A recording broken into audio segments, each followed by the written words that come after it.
ಉತ್ತರ ಕರ್ನಾಟಕ ನ್ಯೂಸ್ಗೆ ಸ್ವಾಗತ. ನಾನು ಪ್ರಿಯಾ ಶ್ರೀಗುರು. ಕೆಕೆಆರ್ಟಿಸಿ ಬಸ್, ಮಿನಿ ಲಾರಿ ಹಾಗೂ ಕಾರು ನಡುವೆ ಸರಣಿ ಅಪಘಾತ ಸಂಭವಿಸಿರುವ ಘಟನೆ ಕಲಬುರಗಿ ನಗರ ಹೊರವಲಯದ ಕಪನೂರು ಕೈಗಾರಿಕಾ ಪ್ರದೇಶದಲ್ಲಿ ನಿನ್ನೆ ನಡೆದಿದೆ.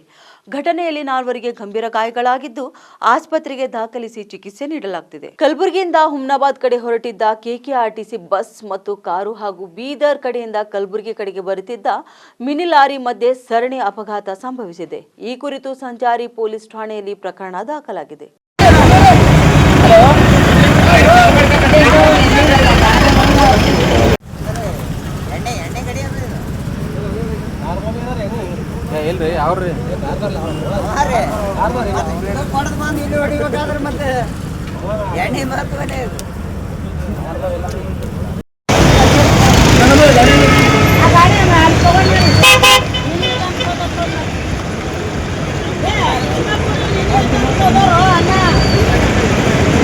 ನಿರಂತರ ಸುದ್ದಿಗಾಗಿ ನೋಡ್ತಾ ಇರಿ ಉತ್ತರ ಕರ್ನಾಟಕ ಸುದ್ದಿವಾಹಿನಿ.